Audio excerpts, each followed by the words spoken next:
All right, welcome back to the channel. I'm here with 1/3 of 2 Dimes in a Token. Bruck Nasty has blessed us with his appearance. What up, dog? That's great. 1/3, one day it'll be 3/3. There it is.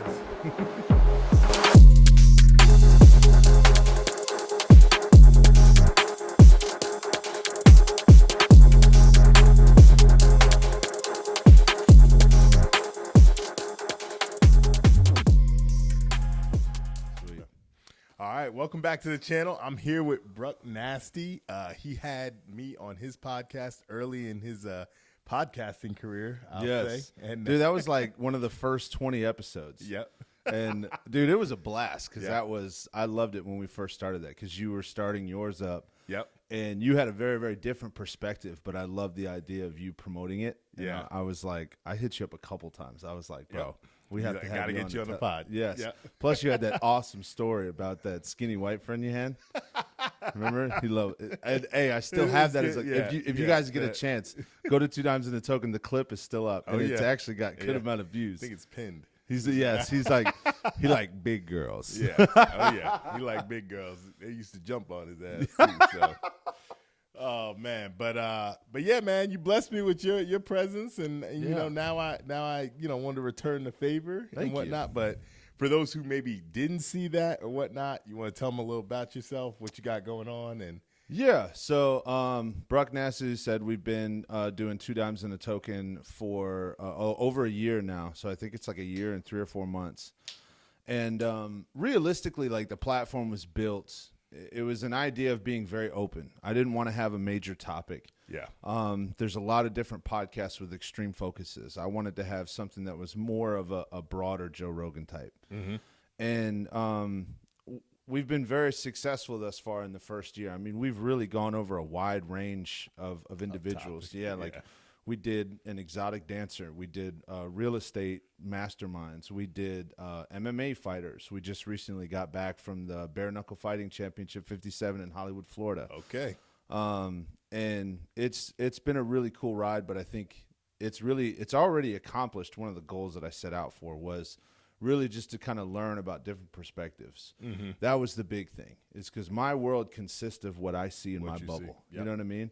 But if I walk into your world just for a day, it's like, holy shit. I can see it completely differently. Yeah. Okay. Yeah. Right, just making sure. But that was the big thing about the platform when we put it together. And like I said, we still have bigger dreams. Absolutely. But that's something in the first 4 months, even with all the things you run into and all that, it was just like, wow, it just opened your mind so much. Yeah.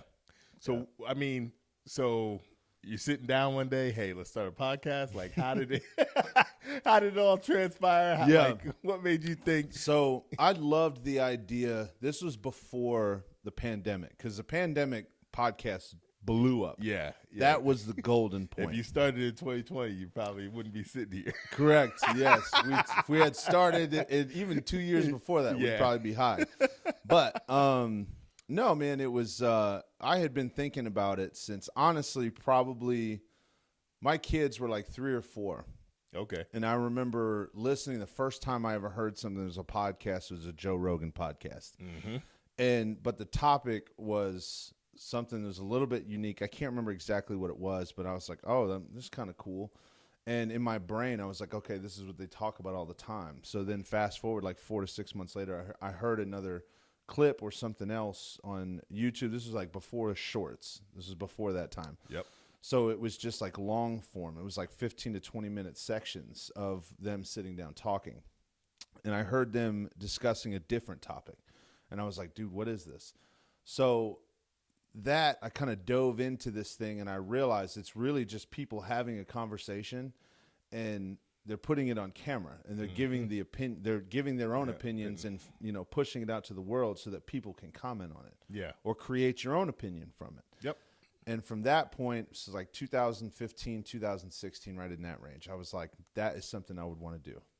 And again, with the same purpose, like I'd love to be able to invite people to tell me about their lives, but also I have big time opinions, and people kind of look at me because I'm very Duck Dynasty looking, and I it's like I don't wear the newest clothes. I don't like all that shit. God. The mainstream shit just pisses me off. Yep. And but I have intellectual opinions to provide to a lot of different subjects because things make sense to me. And it's very hard to do that when you're so unfiltered. Mm-hmm. You know, you can't do it in a work setting. It's very hard to just sit here and say the same different opinions to a spouse or whatever. So that even they might even agree with. Yeah, yeah. And eventually, they're just like, I don't want to talk about this anymore. But yeah, so that was the origin of the thought process. And I had fast forward 2 or 3 years, and I had talked about it, but it always came back to the same thing. I can't talk the way that I talk, and you can't put it on the internet.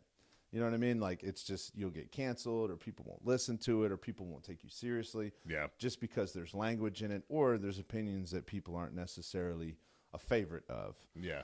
And I was actually I was watching YouTube, and this was during what was this, 2021? Because we started in 2022 at the end of it, right? Yes. Yeah, we started the October of 2022. It was September. It's been that long. Yeah, it has, man. It's been a while, bro. I know. I've been shaved since. Still look like pubic hair. But I remember it was like September. And this is why, and that'll venture into another story. I'll make it real quick, though. But I had come across the clip, a short on YouTube, and it was of Taylor Lewan busting with the boys. And it was a clip, and he was telling a story about, hey, he's like, you know, Blaine Gabbert had come in for Marcus Mariota in 2015, and he's telling this story on the podcast about how he came in with a bunch of confidence. He basically threw a pick, and they basically, what he said was, he was like, hey, you boys just hold him up. Watch Daddy sling it. Coming in at quarterback, right? And I watched this clip, and I died laughing because I've been a football guy for 20 years. Yep. So I've had these exact conversations when backup quarterbacks have come in. And I just went down this rabbit hole. And if you watch their content, they're unbelievably unfiltered. They took the idea of a dude's locker room and they put it on the internet for dudes to connect. And I was like, immediately in my head, my confidence just exploded. I was like, dude, if they it can be done. I'm not an NFL player. Yeah. But at the same time, like, I can still put it out there, and it has the potential or the possibility of growing. Yeah. And 2 months later, I was like, we're starting. I don't care. We're going to suck. Let's just figure it out, and we'll go. Yeah. And that was the origin story. And on a side note, I went to LSU. They do spring tours, and they go to different colleges and do vlogs and all that stuff. And they always stop at, like, a local bar, and they'll do a meet and greet. Okay. And we went to LSU. Ash and I went to LSU. It was like, it's so funny too, because it was spur of the moment. It's probably like a 10-minute decision. They didn't have any tickets sold, and every other location that they were going to was completely sold out. And I sat on it, just looking at it, see if it was available for like a week, and no tickets had sold. And I was like, this is fucking wild. And Ash was like, somebody's telling you something. Like, buy the ticket, and we got a meet and greet ticket to meet Taylor and Will, the hosts of Bustin' with the Boys. And I was a huge fan of the guys behind the camera as well, because you know what it takes. Oh, yeah. There's a lot. So I was huge fans of JP, Garrett, Mitch, Jack, and obviously Will and Taylor. And then we went there. We did the meet and greet, got to meet him a little bit, told him a little bit of the backstory, told him, like, you guys inspired us. And everybody was real cool, man. And since that point, we've done podcasts with every single one of the 4 bass guys that they have that work the back of the bus, that they call it. JP, Garrett, Jack, and Mitch have all come on the podcast. Wow. And sat with us. Yeah. So it was cool, man. It's been a ride. It's been a journey, man, but it just shows you, what can happen. And, it's funny you brought up the point about, like, what it takes. I think there's a lot of people that think, oh, you just press record. And, shit. I wish. And it's like, I wish it was that serious. Yeah. What do you think so October 2022 you started. Yeah. What do you think that you do now exponentially better than you did when you first started? The actual podcast. Okay. Yeah, the content creation. Because Yeah. that's something I'm very big into free form. There's a lot of podcasts that do bits. Yeah. And they'll plan it out and they'll be like, we're going to have a funny moment and it'll all be planned. I think it's cool. That's awesome. Yeah. I'm a huge fan of free form and controlling the conversation. Mm-hmm. That's something that was really, really tough for me at first because Yeah. we wanted to stick to a certain time frame, as you know. But what happened is we ended up all of a sudden going off on this story because we like to get people's journeys as well as like, you know, opinions and talk about topics. But we would end up going on some side story for 45 minutes and we'd get 10% of the actual story. And I was like, shit. And it was like the first probably 10 episodes.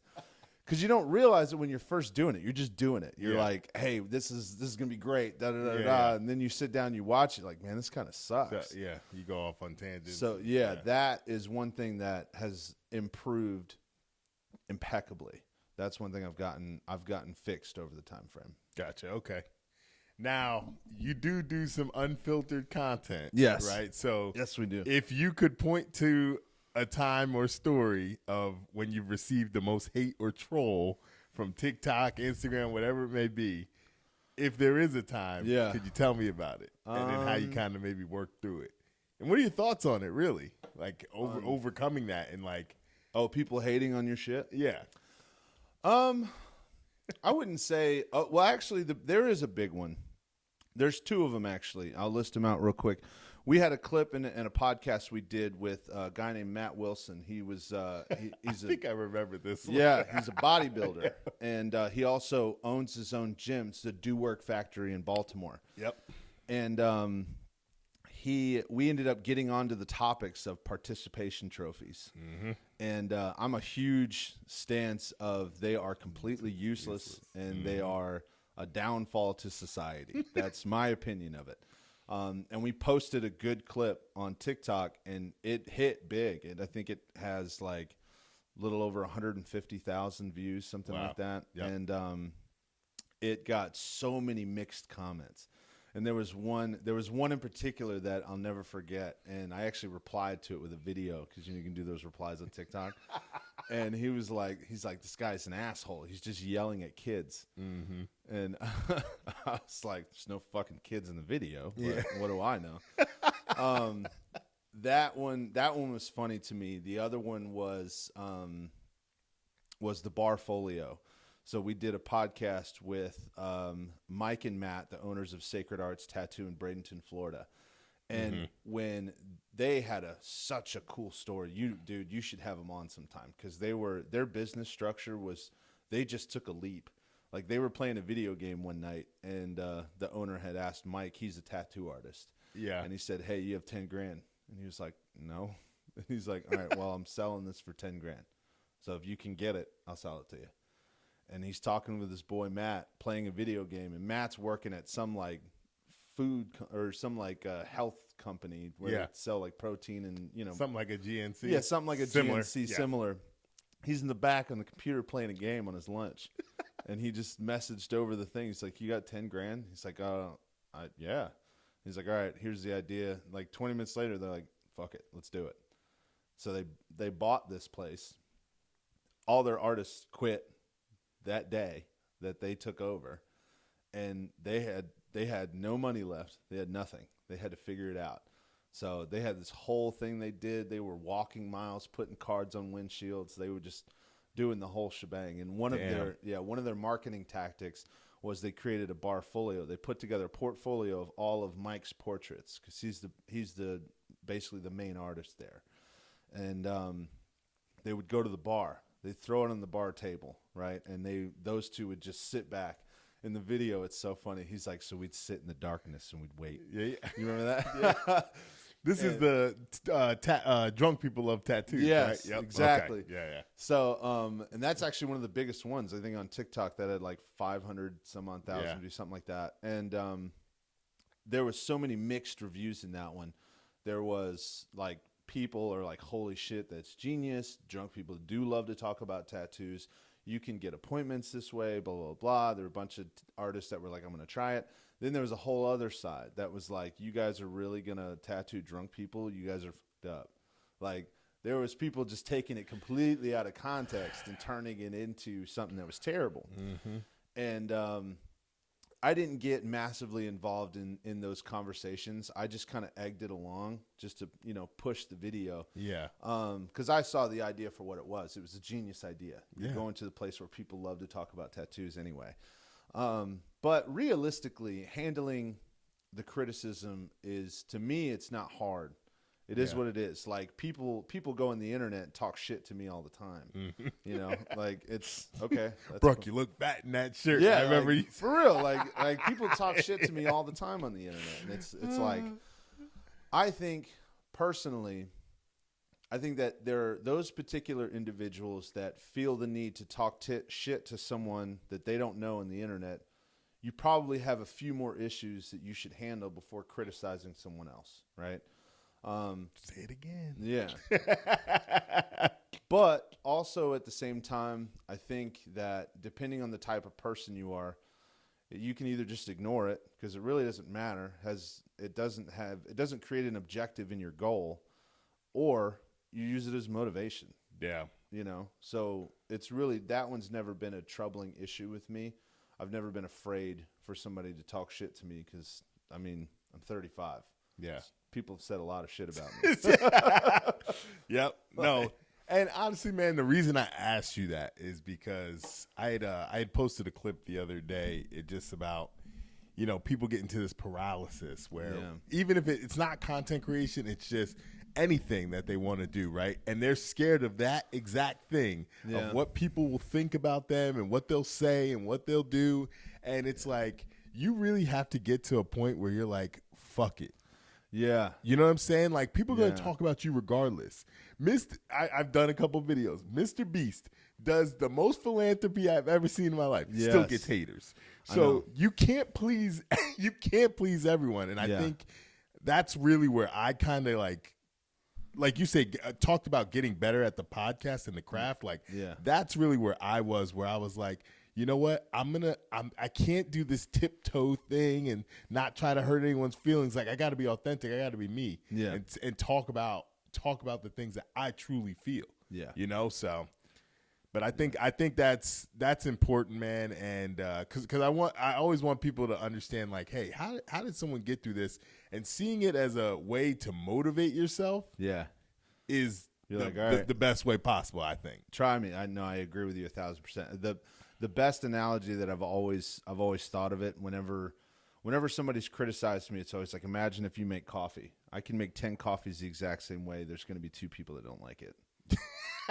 It doesn't matter. True. You know what I mean? That's true. It could be the greatest cup of coffee on the planet. Mm-hmm. It doesn't matter. There's going to be 2 people that don't like it. Yep. So, you know what I mean? No, I hear that. So let's dive into, obviously UP2ME, my mantra, and things of that nature. It's funny you brought up participation trophies. Yeah. What does the word accountability mean to you? Accountability, summed up in as short of as I can really put it, is responsibility. Mm-hmm.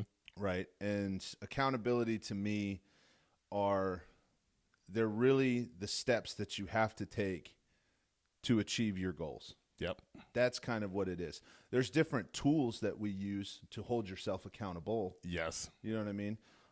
But ultimately, that's what the word accountability is to me. It's like, hey, I have to do these things, whether I want to or whether I don't, whether I'm scared or whether I'm, whatever it may be. These are the things that I have to do because they're the steps that I have to take in order to accomplish a goal. Yeah. You know what I mean? No, I 100% agree. Yeah. And just thinking about the story that you told about, they were at the bar and people are commenting, oh, you're taking advantage of drunk people. It's just like, look, taking 100% of responsibility. You're a consenting adult. You brought your ass to the bar.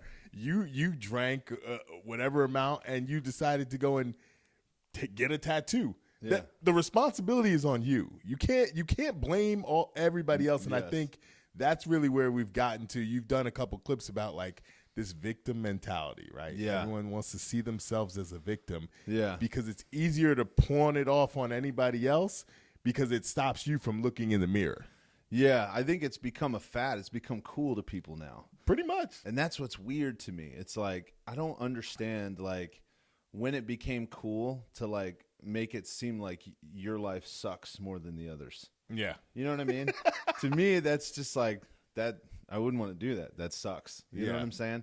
But it's become like a show-off point. Mm-hmm. And then the funny thing is like, I think people don't realize as well, like, your mentality matters, right? Yeah. So when you're pressing the issue and you're constantly, you know, saying, well, my life has been like this and my life has been like that, eventually you say it enough, even if you're bullshitting and you're just trying to seem cool, you know, like, eventually the mentality you start to flip your thought process, and you start to flip the way you see things. You start to see only negative. Yep. And you start to think only negatively, you know? Exactly. And that pushes you into the realm of, usually you tend to be 10 times more lazy. Mm-hmm.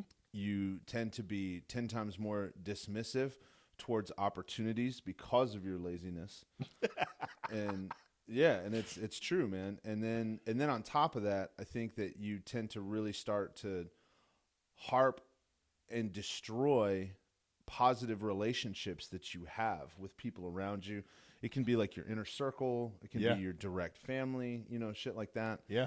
And I think that stuff it's so, I hate to use, I'm not going to use the word toxic. It's fucking, because it's like so new age. That buzzword. Yeah, but it's like, it's cancerous, man. And it's so weird how people have indulged in that. Yeah. No, I mean, you know, even I just see people make excuses for a lot of things that just are bizarre to me.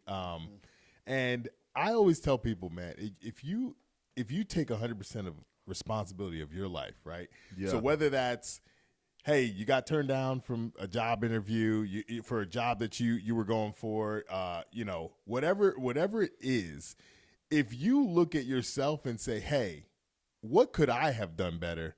That's going to put you light years ahead of anybody else. Yeah. But when you start doing, they didn't give me the job because I'm this, or they didn't do this because I'm this, that's where you just completely have made it almost impossible for you to self-improve. Yes. You created such an imaginary level of entitlement. Yes. And it's like, dude, it pisses me off so much. We've gotten onto this, and it's the same thing with younger generation. Yep. And this is where it's just like, it frustrates me to no end, because I will tell you, it comes out a lot because we do it daily because we're raising kids. Yes. That's why it does come out in this form. We talk about parenting quite a bit on our podcast. We do our Spice of the Week and stuff. But like, I was playing Madden with my nephew the other day, and this was the day before the Super Bowl, and I'm beating him 33-0, and he's talking shit, like he's saying you're trash, but he's like, you can look at him and be like, dude, he's dead serious. Yeah, and he's like, bro, I'm him, and he's trying to gritty like across the room, and it's like, what is happening right now? But to me, that's. For real, it's frustrating. It's so irritating when you hear that shit. God. And it's like, it's funny because that's how I look at like 20% of society. Yeah. Because like, listen, I've explained this the easiest way to understand life. It's so simple, bro. And I explained it to my daughter, and she didn't like it, but I was like, this is how it is, bro. Yeah. I said, say you want to be a police officer. Say that's the job you want, right? Yeah. Just imagine it like a video game. There's 10 levels. Right? And you have to beat each level before you can become a police officer. Mm-hmm. But at every single level, you're going to fail 10 times. Right? Mm-hmm. So I said, let's do the math here. Right? If there's 10 levels, it's 10 times 10. So it goes 100. Mm-hmm. Okay. You're going to fail 100 times before you get the first goal. That's how it works. Yeah. And she's like, that's a lot. And I'm like, yes, but there's a learning curve there. Because every time you fail, you're like, oh, okay. Oh, okay. Yeah. Oh, okay. And now all of a sudden, now you look back and you're like, I've worked so hard to accomplish all these things. But the more and more that you failed, the more and more you have accomplished, and the more confidence you build. Yes. And you start realizing, like, okay, I can pretty much do anything I really want to do. I just have to understand there's going to be a process. Yeah. And things don't happen overnight. Yeah. You know what I mean?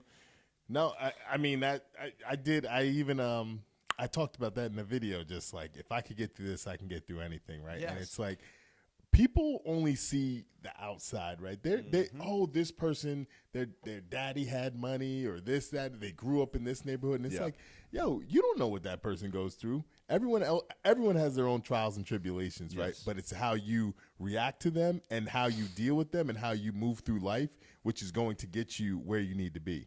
Yeah. And I never heard that 10 levels. That's a decent analogy. It's so simple. That. It's like, and think about it. You did all that for one goal. Yeah. One thing. But that's how it works. And eventually what happens, and I told her this too, I think she's so young, it's hard for her to grasp the idea of how long that's going to take. But I said, eventually it's funny because you get to a point in life where you're way past the midpoint and you've had so many failures that no matter what you try new, you're like, I've already. Yeah. Now it's like you can almost achieve the goal 10 times faster. Yeah. Because of the experience you have. You know what I mean? Yeah. No.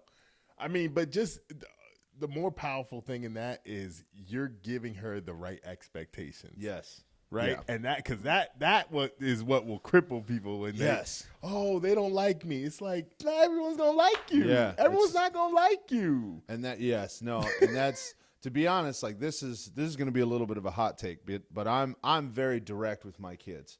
And when I say direct, like I talk to them like they're little adults. Yeah. Right? And I tell her straight up. And like I said, it's a little bit of a hot take. Some people don't like it, but I just keep it real with her.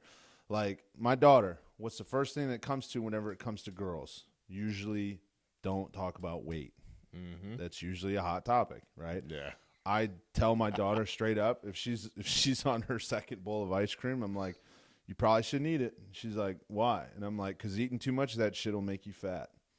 And she's like, no, but it's true. But here's the thing. I'll look at her, I'll be like, I earned looking like this. Yeah. Like, trust me. Like, I earned it. I had way too many burgers in my day. But there's things, but I tell her the truth of it. I said, it's not, you shouldn't be afraid of that, but it's also, you need to focus on eating healthy and doing this for your body and blah, blah, blah. Knowing the consequences. Exactly. I mean, that's what it boils down to. Exactly. You're giving her what the consequences are. That's it. And you have choices now. Yeah, exactly. And I don't tell her no. Yeah. Like when it comes to that, I have a very open, free spirit when it comes to those little things. Because she's 10. She's going to be 11 this year. Okay. So, in my opinion, by 13, 14, like I want you to have the base of your natural ability to make better choices on your own. On your own. If you want to sit and have 3 bowls of ice cream, like, yeah, there's going to be a consequence. You're probably going to feel like shit. You're going to feel like shit. Tomorrow, you're probably going to be very sluggish. You're going to have a massive sugar crash. And to be honest, like, because you're a kid, your immune system will probably kick through it a little bit quicker. Yeah. The older you get, it's going to be 10 times harder. And then the older you get, the more you're going to care about how you look. And those things are going to start becoming things. So those are your consequences. But you do whatever you want. Yeah. Now, what age did you kind of start doing this? And in the last year. In the last year? Okay. Yeah. And the reason why I ask is, like, Brian's playing football, right? And I'm trying to instill like that dog, Yes. Like, and it's just like some people are like, hey, you're either born with it or you're not, no. And I'm that just shit like, can be taught. Yeah, and I'm like, nah, because he'll come home with these, hey, it doesn't matter if you win or lose as long as everyone tried, and I'm like, I'm trying to toe the line between like being a supportive parent, but also saying like, no, we go to win the game. Like, that's the goal, right? And so I'm like, hey, we're always good sportsmen, right? We always, congratulate the other team and whatnot. But the goal is to win the game, and that's what the hell we're going to do. Yeah. And I've tried to just instill that in him because, this society is soft as hell. Yeah. It's it, man. No, it is. It's true. It is. It's very soft. See, I'm a component of, I agree with that wholeheartedly. I use a little bit more of a long-term base to get to wins and losses. Mm-hmm. Like my son's first year in football, I said it's about having fun and learning. Because I can't hold you accountable to winning something that you have no experience in. Yeah. You know what I mean? I get that. Yeah. So my opinion is usually like, because if you're talking about a kid's sports team, usually it's 3 seasons. That means they've played like 8 games in 3 years. Mm-hmm. Well, 8 games per year, 3 years. It's 24 games. So it's like, okay, once you get past that and we're talking about that 11, 12, and now you have experience in this, you understand the fundamentals. Now it's just about remembering plays. Yeah. Now we're talking about, dude, we're here to win. Mm-hmm. You know what I'm saying? Yeah. Once you have experience in the realm, I think that's when I would push it. But to your point, no, I think society is soft as shit. It is. Like one of my old football coaches used to say this, society is as soft as mice pissing on cotton. Legit. It's horrible, man.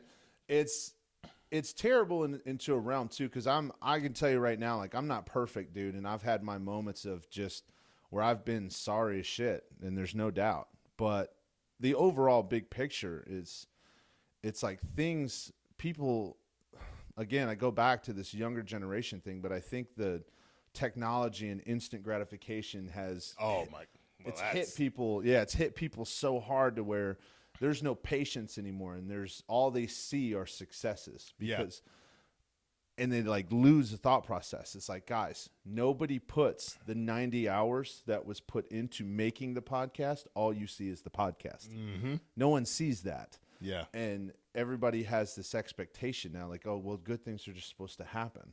Yeah. Majority of the time, like, think about the example I gave Avery.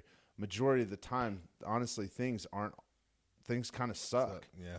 It is what it is. And not gonna go your way. But yeah, but the idea is you keep working, and Yes. eventually the glory is at the end of the road.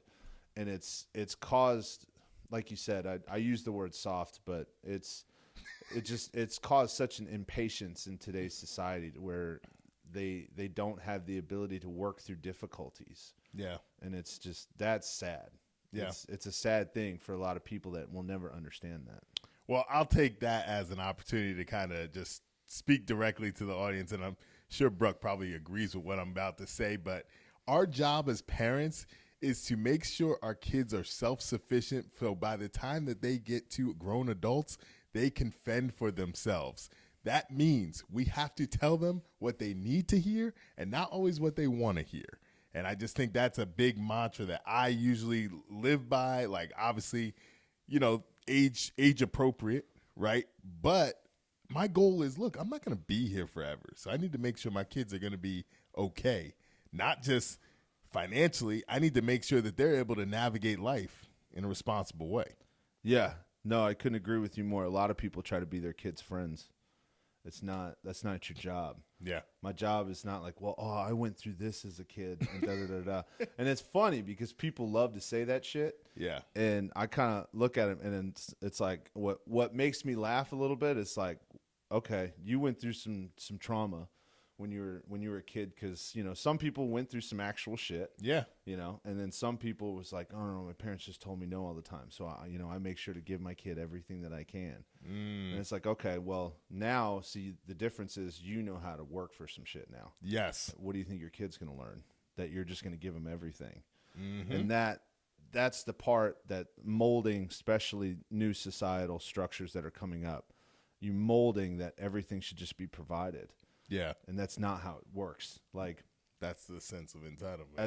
As a parent, honestly, I tell my kids no more than I tell them yes. I know that's shocking, but that's the job. Like, the job is not, I tell them all the time, like, you want it, go get it. Yeah. Like, now my kids are old enough to where they're like, you know, if it's summertime, I want a snack, go get it. Okay. You know what I mean? You know, and now they have, every day they come home, they have 3 chores they have to do. And they have the most luxurious life of all time, bro. I don't have a ton, but I have built it to where you can live lavishly, but they also understand what it takes now, because they have their own movie theater room. Yes, a movie theater room. Yeah. It's lined with popcorn tins and Marvel posters and all this other shit. I know. I've been there. Yep. And every day they come home, they have to clean the kitchen, they have to fold laundry, they have to clean their rooms, and they got to clean their bathroom. That means scrubbing the toilet, cleaning the sink, all the shit. How dare you, bro? I know. It's terrible. Once all that is done and the expectation has been met, now they have free time to an abundance until bedtime. They can do whatever they want, whenever they want. They can go outside, play on trampoline, go in the pool. They can do whatever the hell they want, right? And we've broken it down. It said, as a kid, you're enjoying the most luxurious life you could possibly have. Mm-hmm. You work for 20 to 30 minutes a day, and you got 8 hours to do whatever you want. So, and they're like, yeah, that makes sense. And they're like, you work like 12 hours a day. I'm like, yes, I do. And I don't have very much fun. Yeah, like, don't have very much fun sometimes. But it's just that part, it baffles me that when I hear that shit, it's like people just say yes and they don't give their kids responsibilities or challenges or make them earn shit. You have to harden your kid. Yes. I truly believe like like I think we talked about it on our podcast, just a simulated version, maybe not as hard, right? But they have to be met with challenges because we're not always going to be there for them. You know, there's going to be a challenge in school. There's going to be a challenge, and there's not going to be anybody just around to coddle them and protect them from the world. You have to get them prepared for that. Yeah. So. And I think another thing to add on, we'll go on to, I know you got another one, but being realistic with your kids is not mean. It's okay, right? As a parent, telling them the consequences and that when they do a job and when they did the job and they did a shit show of a job, telling them that it's shit is okay. It's a requirement, right? They have to understand the difference between what's a good job and what's a bad job. So, like, my kids understand expectation now when it comes to the jobs they've been doing. They know what's accepted and what's not. So, as they get older, they understand. And as a matter of fact, my daughter even says it. She's like, I don't understand. Like, some of these, like, they'll be asked to do the same task. And she goes 10 times farther with making sure things are done correctly than quite a few other students. And she's like, yeah, they're just, out of her mouth, a 10-year-old. She's like, yeah, they're just so lazy. I'm like, I've never been more proud.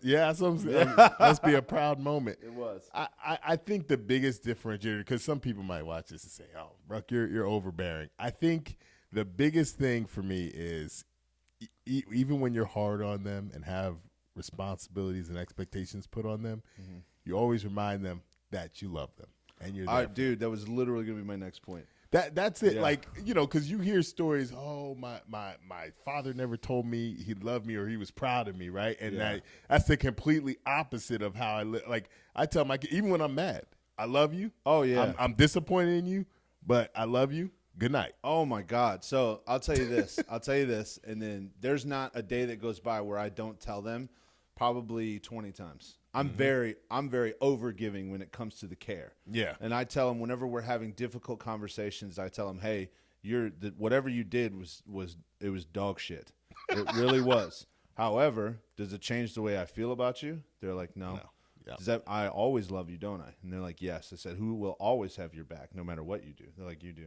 So that point is never not solidified into their brains. Absolutely. You know what I mean? Yeah.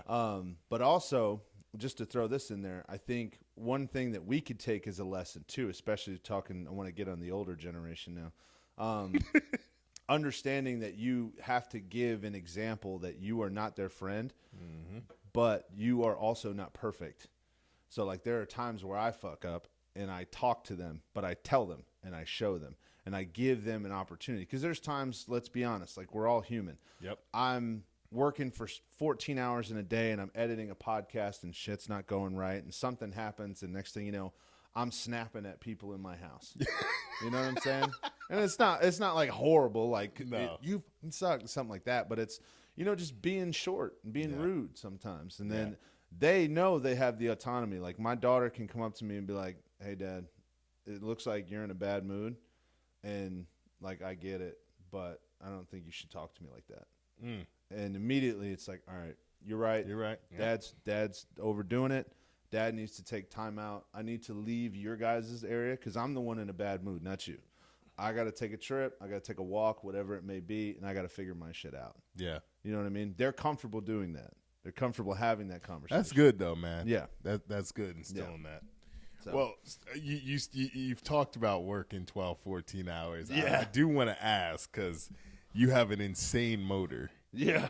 Where do you get your sense of work ethic from? Oh God, dude. Like it was that Is there a moment you can pinpoint to? Was it upbringing? Was it football? Yeah. What was it? Combination? What do you think it is? Being poor. Yeah. Yeah, being poor. That sucks. That's a fear. It's like, and when I was growing up, and again, like my childhood was pretty terrible, but at the same time, like, yeah, it was, but at the same time, like we talked about, I don't like to get into massive details on it. It was pretty horrible, and I think going through a lot of that kind of, it gave me the impression, like, bro, I don't want to live like this. Yeah. You know, and then combining that with the idea of sports, I think sports did a lot, because sports was one of those realms where no matter how hard I worked, like, I still wasn't guaranteed to win. Mm-hmm. You know, and I worked when I was in high school. I was a highly touted I was a highly recruited guy, and it wasn't for a lot of D1 schools, but there was some D1 AA's. There was a lot of Division II, Division III, and I had a unique skill set. If I was a little bit taller, I probably would have been one of those Division I guys. But what position did you play? I played defensive line, defensive tackle. Okay. And no matter how hard I worked, there was a certain point in time where I was the strongest kid in school. I was very, very quick for how big I was, and we lost so many games. And it sucks, dude. It really does. I think we tallied it up one time throughout my entire high school career. I won 8 games and we lost 34. And yeah, it was It was terrible. But at the same time, like, it made me understand, like, the only thing that I can do is I can just make sure that I outwork everybody. Yes. If I can outwork everybody, I still may not win, but I give myself the best chance. Yes. You know what I mean? And then relating that to, like, when I had to become an adult, get a big boy job, that was something that I found that was very different about me. I don't think that I have a massive skill set that's better than everybody else. I really don't. I talk to a lot of people, and honestly, I think I'm probably one of the more underskilled guys that you'll ever meet. For real. Stop capping, man. Huh? Stop capping. No, I mean, there's certain things now. That's your self-perception of yourself. So it's self-perception, but the big thing is what you were talking about. My superpower is probably the work ethic. Yes. I don't have the ability to jump into a lot of scenarios and probably just, like, I'm instantaneously good. Like, it's going to take me a few reps sometimes. Like, my wife says I'm good at everything, but either way. A little. Yeah. Yeah. A little biased. A little biased. But the big thing is, one thing I'll notice is, like, the first job that I ever got, I was there for 2.5 months. And there were different things that people above me were doing that I would stay late off the clock, and I wanted to learn. Everybody else that worked, as soon as they clocked out, they left. I would stay and do extra. Yep. I wouldn't get paid for it. And everybody was like, bro, and then other managers would be like, yeah, that shit's going to end quick. And it was like, why? I learned I learned how to sell in probably 2 weeks. In 2 weeks, I learned how to sell something, because we were open from 7:30 to 6. But I would get there at 5 a.m. and I wouldn't leave until 8 or 9. Yeah. But it forced myself to sit with different people and understand things. And because I was so open and willing to do it without an expectation of return, I grasped things a lot quicker. Yeah. You know what I mean? And I think that's what really separated me from others in that first job. And then once you get through, as you go through life, like we talked about earlier, start understanding how things work a little bit, and you're able to avoid mistakes. So then I got to a point 10 years later where I'm able to start my own business, and I'm able to do this stuff, and I'm able to avoid a lot of those mistakes because I already learned how to. Yeah. And now the motivation is just, honestly, like, I love being financially secure, because it was never like that when I was younger. So it was like, man, it's so great when I go to pay something, I don't have to double check. Yeah. It's like that. That's a huge. You be in line. Yes. You're looking at. Yes, man. And it's like, we've all been there, but it's yeah. like, yeah. the feeling of that security and not having to look at that, I mean, that's the most freeing thing in the world. Yes. You know? Oh, 100%, dude. And I think the idea of leaving something behind, too, that's something that I've always wanted to do. Because I would love for my kids to, when they're in their 30s or in their 40s, I would love to be able to pass them something that they could, take over and create generational wealth. Absolutely. Because I cannot stand working for someone. Yeah. I can't stand it. And when you run the show and you understand how to run it intelligently and you put people first instead of money, you really start developing something that's pretty special. Yeah. And you create something that's long lasting. I think that's probably my number 2. I'd love to leave that behind. Interesting. Okay. Yeah. I mean, dude, you'd be surprised. Well, you wouldn't really. How many people I talk to that say, hate my job, hate this, hate that. I'm like, hey, do something about it. They didn't ever do it. No. Right? It's like, so that's how the channel was kind of born in the sense of, hey, I don't if your goal is, let's say, to start a food truck, right? Yeah. I'm not telling you to fucking quit your job tomorrow and say, baby, I'm the meat guy. Yeah. I'm telling you to have a calculated plan of how you're going to get into your passion or whatever it is. I think everyone should be doing something for themselves. Yeah. Whether you love your job or not, but build something for yourself that you can call your own. Yeah. And just as far as like the work ethic goes, I think someone asked me, like, how the hell do you have all this time? You have 3 kids, you got a job, your husband. I'm like, you know what? I stopped feeding other people's dreams, right? So when I go home, I'm not watching Netflix. I'm not, if I'm in my bed, I'm editing something. Yeah. I'm watching a YouTube channel video about how to get better on YouTube. Yeah. I'm watching something that's gonna enhance my skills. And so I think that's one of the things that I like. If I could coach people on, just find something that you want to get better at and spend that free time that you have enhancing the skills that you're trying to get. Yes. And this is where it's confusing to people. If you are avoiding it so you can go play a video game or so you can go watch Netflix, then it's not something you really want to do. Absolutely. That's the thing. See, that's the trick of the trade, I think. Some people get really caught up. They're just like, it's so much work. Well, when I first started the podcast, it was the same ideal as just like staying late and not getting paid for it. Yeah. You're starting all these things and I'm not getting paid for it, but it's something that I really, really want. So it's like you start creating a passion for it. So when you get home, and I can connect with a lot of people, because I'll tell you right now, one thing, my vice, dude, I love video games. I love video games. Same. I love Madden. I love playing 2K. I love playing sports video games. But when I come home, and especially if after, say, you've been out and you've been working for 10 to 12 hours. When I was 23, that was, oh, man, I can't wait to get home and play Madden, right? Mm-hmm. Now when you start finding that thing that you really, really love to do, it's not, you're like, no, Madden's cool, but I could edit this podcast. Like, you have that passion for it. You know what I'm saying? Yeah. That's the thing. So if one piece of advice I would give to people, if you are still struggling and you find that thing that you've picked that you want to go do, and you still like, oh, God, dude, I got to do this, then that's not it. That ain't it. Yeah. That ain't it. Exactly. Like, think about it, use common sense. Yeah. Damn, what was I going to ask you, man? I was just going to ask you something. Oh, yes. You talked about instant gratification earlier. Yeah. And I think I know I'm guilty of that as well. Like, we'll go, we'll freaking edit this fire-ass clip. We're sitting there replaying it like, oh, this shit is going to hit. It's dope. And then it flops. Yes. Oh, my God. I can tell you right now. You want to hear the definition? The definition right here. I'll pull it up. Hold on. I got you, brother. I can't tell you how many times that's happened. I'm like, ooh, damn. I'm telling my wife. I'm like, yo, this shit going to hit. 5 likes.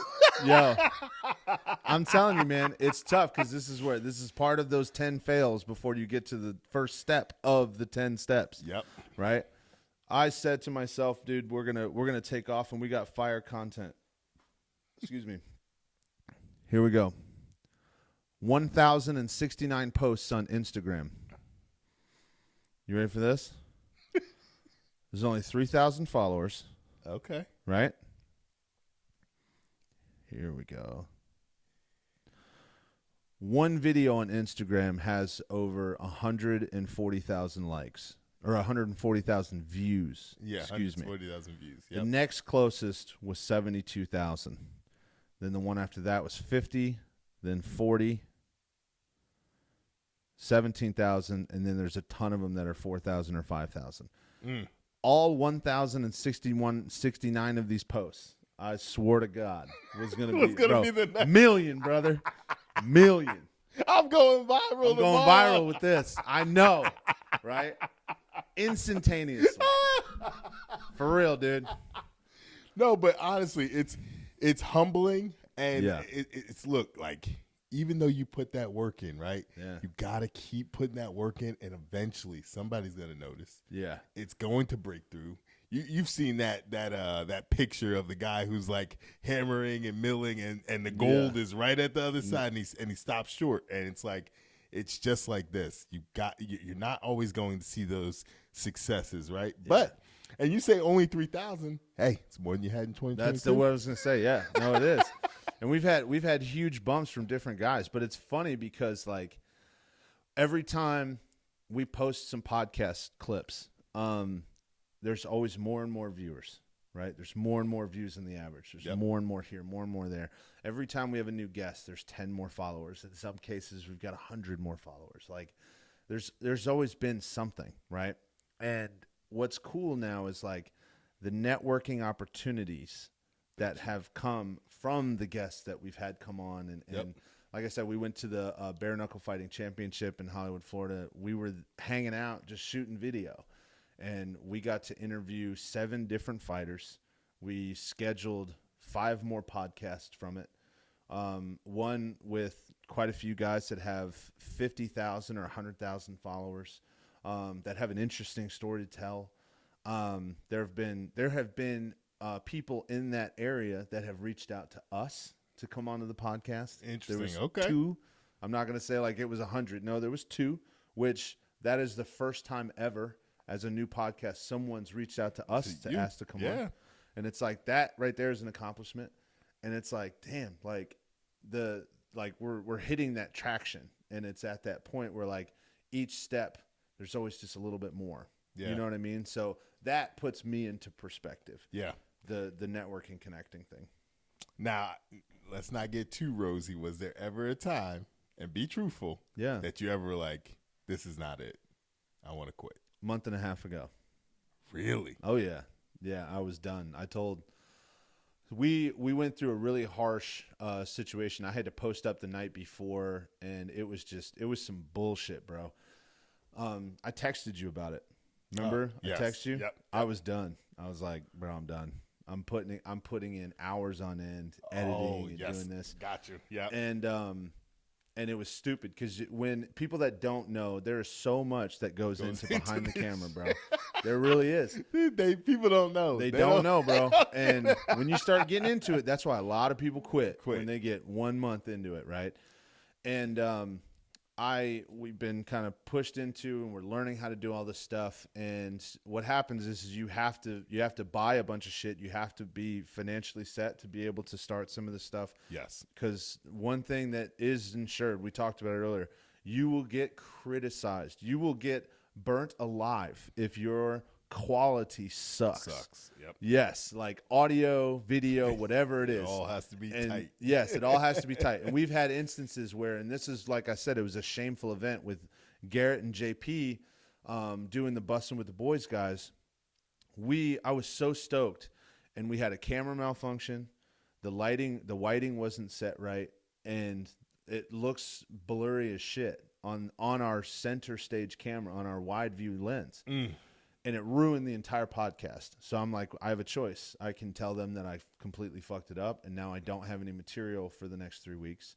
And I got to reschedule with them, which those guys are busy 24/7. Yeah. And they move some shit around to make this happen. Yeah. Or I can edit what I got, apologize, and just pray to God it goes as well as it can. And I chose to edit it and push it out, right?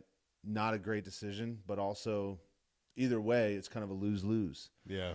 And the visual sucked completely. It was horrible. And I hated it the most because it was not only some of my favorite guests that I was so excited to get their story, because it's literally the guys that gave me the final push, like, bro, I can do this. That entity, I have them sitting in front of me, and I completely botched it. And then fast forward 2 to 3 weeks later, we had a technical issue, and 80% of our foundational content that we keep stored gone. All because of a couch cushion. I know it sounds weird, bro, but it was. It was just a stupid, like, oops, it fell out. Like, that's it. And now, you're having to send this off, trying to pull data off of it, and they want thousands of dollars, and you're just like, you're looking up and you're realizing, dude, you're just hitting a wall, and you're hitting a wall, and you're hitting a wall. And I was just like, bro, so many failures in a row. And I threw it down, and I looked at Ash, and I was like, I'm done, dude. I don't want to do this shit no more. And she was like, what do you mean?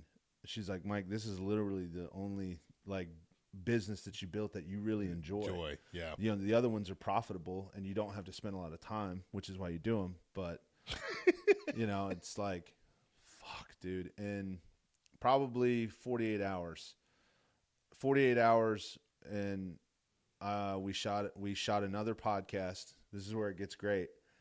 And the camera messed up, lost the entire thing. Right? Yep. So we're now on to, and even my wife's like, I'm so sorry. And she's like, I'm starting to feel like it's against you.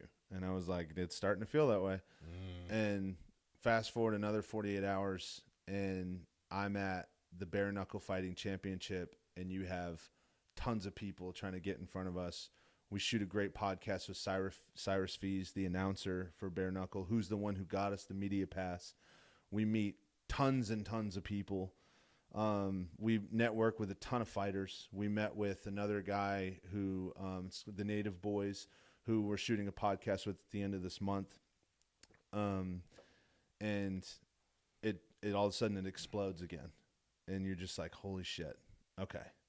So like that was the tipping point, you know? And then, but you were in your feelings a little. Oh yeah.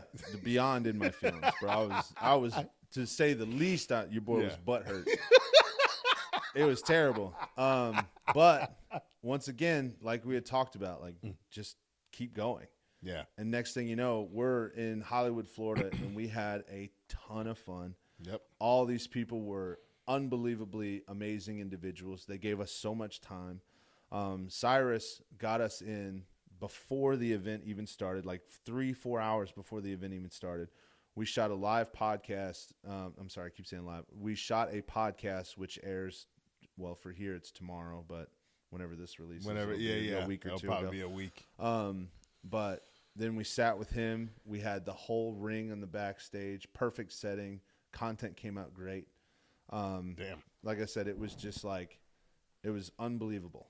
And if I had really just like thrown it in right then and there, none of this that's now leveling us up would have happened. You would have passed up on probably the biggest opportunity that you had. Absolutely. Because we made so many connections out there. And I even was able to reach out to JP and Garrett and Mitch from Bussin' and ask them if they wanted to come back on, because we're going back to Nashville in a few months. And they're going to come back on, and we're going to have an opportunity to redo and make sure the quality is this, the level that we want. Yeah. So, you know what I mean? Like, it was rough for a little bit there. I'm sure. Yeah. But it was tough. It's also important, man, that you have the foresight. That's like, look, if I can get through this, like, I just got to keep going. But that stuff behind the scenes shit, I have a lot more respect for people on YouTube. I know, podcasters. Man. I mean, there's so much that goes into it. Yeah. I remember when I was paying an edit, I was like, man, I don't have time to edit. I have to pay someone. And I'm looking at the prices. I'm like, holy crap. Like, it's a lot. And then it's like, then I start doing them myself, and I'm like, oh, I see why. Yeah. This shit's a lot, It's very time consuming. Like, people look at a podcast that's an hour and a half long, multiply that by 5. Maybe even 6 or 7 sometimes. Yeah. Depending on what you want in it. Yep. And then, it's, I've learned so much now about lenses. Yeah. I'm like, cameras and lenses, and I'm Right. just like, oh, it's just a camera. And it's like, no, there's so much more that goes into all this crap, man. Yes. It's like, but I'm better for it. I'm learning a skill. I'm learning how to edit. I'm learning how to make my content better. And obviously, eventually, you know, you outsource that, but like, I'm in the trenches right now. Like, I can't make, you know, I can't make excuses. Like, if I want this to happen, I gotta make it happen. Yeah. And I think that was where, you know, when I, like, my first couple months, I'm like, you don't realize how much work goes into it. So I'm like, damn, this shit is a lot. Yeah. And so you really need to make that decision where it's like, hey, is this what I want to be? Is this what I want to do? Do I really want to push this message out? Because it's going to take a lot of hours. You know, my family misses me a lot because I take a lot of hours away from them to do this. But I know that it's the right thing for us to move forward down my path, and then just to really spread the mindset that I feel has changed my life. You know. So yeah, no, I agree with that. I agree with that. The one thing I'll tell you, if anybody wants to look it up, I always forget his name. It was Seth Rogen, right? Yeah. That's his name, the comedian. He said, "Do you remember the old guy that played Magneto in the X-Men? Ian something. Yeah. I don't know his name, something, but I know like who that. he is. Yeah, he goes, who ever heard of Ian before he played Magneto? He was like 70 and he became famous. He's like, that's evidence enough. Just don't quit. Like, you'll get there. Colonel Sanders didn't really become a millionaire until I think he was like 62. Yeah, that's the point. It was like, it's crazy. You just see some of this stuff, and it's like, you never know. You could have 45 posts and you have 200,000 followers. Yeah. Or you could have 10,000 posts and hit 200,000 followers. Just depends. One thing I will say, man, I posted a video, and it was just about getting off your ass, making something happen, being in control of your decisions. And I got a message from someone I hadn't talked to in years from my hometown. He's like, dude, I just watched that video that inspired me to get off my ass and do something for myself. It's been rough, but you know what, man? I sent it to my wife. I'm like, yo, that made my day. And it's just like, it gives you that pushed you for a whole nother 2 or 3 months, right? Exactly. It's like, damn, just keep finding those reasons, man.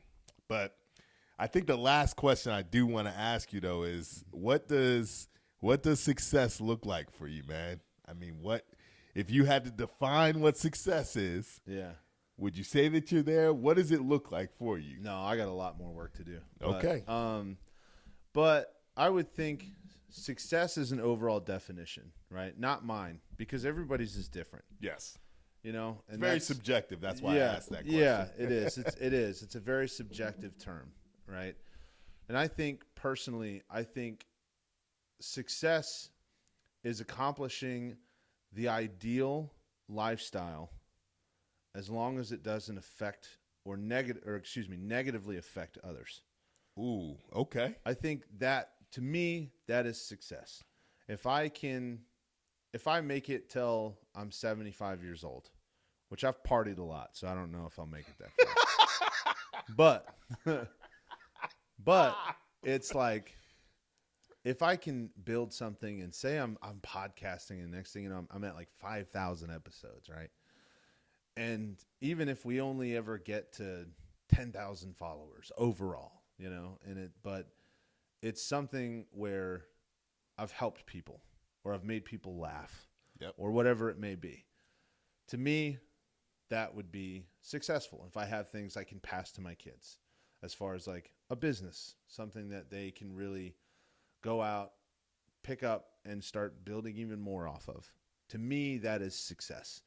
And I think those would be 3 and 2. Number 1 would probably be, this is going to be a little bit deeper, but whenever I'm gone, more people have more stories about how I was an awesome friend, I was good to them, I helped them, something like that. Mm-hmm. Bigger turnout for that than negative. Yeah. I think that, to me, would spell success in my life. But overall, not the TikTok trolls. Yeah, right? Not the TikTok trolls.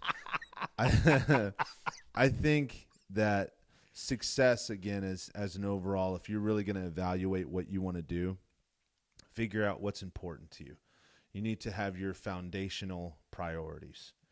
And then once you've identified the foundational priorities of your life, and that's like we talked about, it's gonna be different for everybody. Yeah. Then you have the ability to define the image of success for yourself.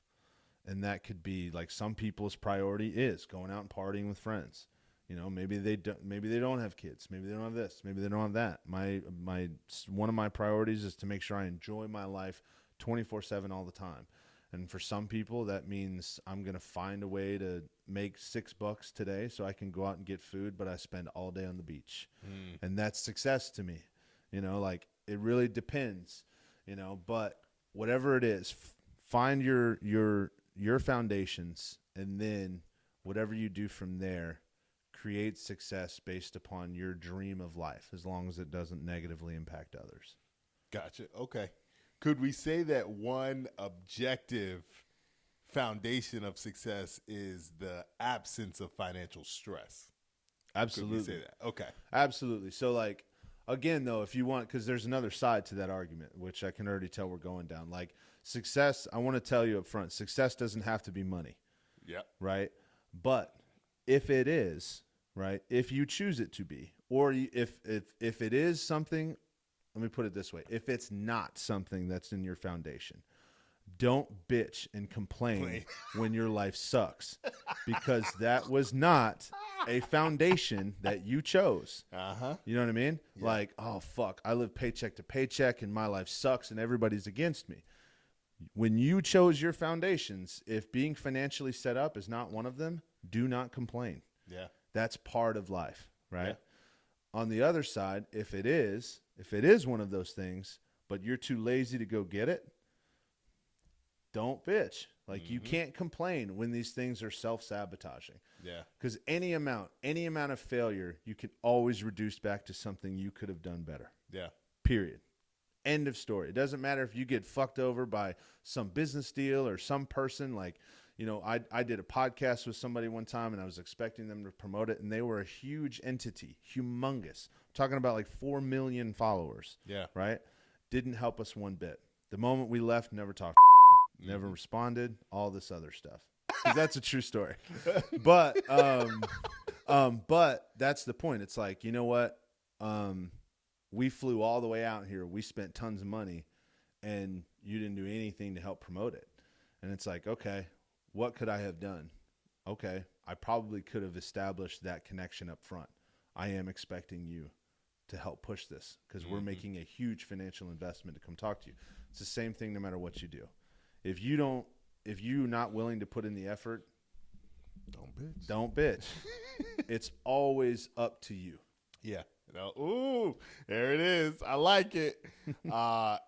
Just like you said, don't bitch. But it's also, man, if monetary security is one of your foundations, yes. right? And you see someone doing better than you or having something maybe that you want, don't envy them or whatnot. Why don't you humble yourself and pick their brain? Yeah. I think, you know, me and you have both done well for ourselves, right? Do we both bounce ideas off each other about everything, whether it's our other business ventures, whether it's about getting better in the podcast scheme. And it's like, that's another thing, surrounding yourself with people who have common goals as you. Yeah. Right? We don't talk every day, but when it comes to, I think there's a mutual respect there that says, you know what? I don't know it all. Maybe Bruck does. Yeah. Maybe B Humps does. Whatever it is, we're trading that information because we know that common goal is the financial security. Oh my God, yes. And as a matter of fact, just to even light it up, like one of the businesses we both do together, literally, you had asked about it and you're like, hey, what do I need? Do this. And it was like, oh, dude, platform. Here you go. Yeah. Right. And then another question you asked me before, like, bro, how does your TikTok have over 20,000 followers? And usually in that realm, you would have some type of like good insight. In that realm, I had to be completely honest. I have no idea. I had 3 videos that really took off. 3 of them, and 2 of them we talked about. Yeah. And one of them just took off, and we probably got 10 to 12,000 followers just off that one video. Yeah. Just hit the right time. The funny thing is the algorithm is different for each of the. Yes.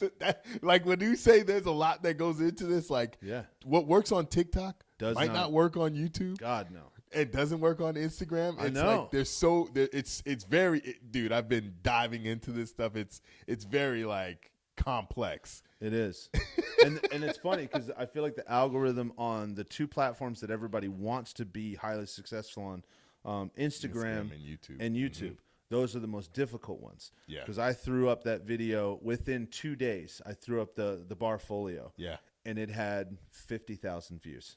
And we had gained 2,000 followers. It was 48 hours.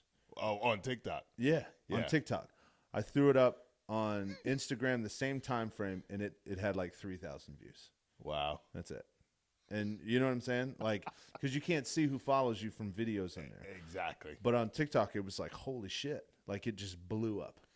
I think the thing is on Instagram, so like even those videos you were talking about, it's very hard to convert that person to a follower. Yes. That's what the trick is. Yeah. Like, you might get 100,000 views on that video, but then you look at the insights and you see like 80% of these people are non-followers. How do you convert them to followers? And that's the tricky part. Yeah, it is, man. That's something that's still to this day, like overall across all of our networks, like I can't complain. In a year, if you include TikTok, we're over 30,000 overall. I love it. And yeah, like we've done well. We've done great. And we've created some good content. We've done good things, and we still have a long way to go. Yep. But at the same time, like you said, I think that's still the biggest challenge because we don't have a superstar name, and we're only a year into the business, and we're this and that. So it's like, how do you convert those people into following and believing in the message and creating that truly passionate follower? You know, so still a goal of ours. There's always work to be done. Always, bro. Well, y'all, go ahead, like the video, subscribe to the channel. Become ahead and a follower. A comment. Yes, become a follower. But I do want to take a second to, one, give you your flowers, bro. You kind of set this journey off, and I told you when you did, I was like, I'm proud of you. Keep pushing forward, man. Keep doing your thing. Like, you're paving the way. You know, we help keep each other accountable to what we said that we're going to do. Yeah. And then, I will say my website went live. I sent this man the link. He didn't send shit back to me. I just see an order pop in. So I appreciate the support. But I also do want to say, man, support doesn't always have to be monetary. Yes. So if there's somebody out there, you see a friend or somebody, and I'm not talking about me, you see somebody that you say you care about, share their video. Comment on there. Get 2 people to like their video on YouTube or TikTok, whatever it is. It doesn't have to be monetary. So that's the only thing I would say, man, is support the people out there that are trying to venture out and do something, because this shit isn't easy. Yes, and I'll piggyback on that. If you really, really like just even halfway want to try and support somebody, 2 thumb clicks. Yeah. Follow, share. Yep. That's it. That's all it takes. That's really all it takes. And that's again, like if you think their stuff sucks and you don't really don't do it, right? Yeah. But at the same time, that's the big thing. And then I think the other thing I wanna impress upon, I'll make this really, really short and sweet. The biggest thing that holds anybody back, right, is fear. Fear of failure. Remember the lesson, dude. If you want to be a cop, this is less for a 10-year-old. So if whatever it is you want to do, put that in place of a cop, whatever it is. There's 10 stages, and you're going to fail 10 times at every stage, right? And just don't be afraid. Because trust me, I now legally, I own 3 businesses now, right? And it took me, for my professional life, it took me 12 years to get the courage up to just like figure it out. And when you do it the first time, it seems really antsy, scary. And then you realize, like, holy shit, that was a lot easier than what my brain was so afraid to make it. You know what I mean? And right after that, every single time something in my head that I was like, I would commit time to that. I just said, let's go. Do it. And now, as we're building together, we're on pace to building financial security. We're on pace to building tons of confidence in the people around us, getting people involved, helping improve others' lives, which is huge for me. And, we're doing something that we're passionate about and that we love, all because we just said, all right, I'm not going to let fear stop me. So that would be my big thing. I love it, bro.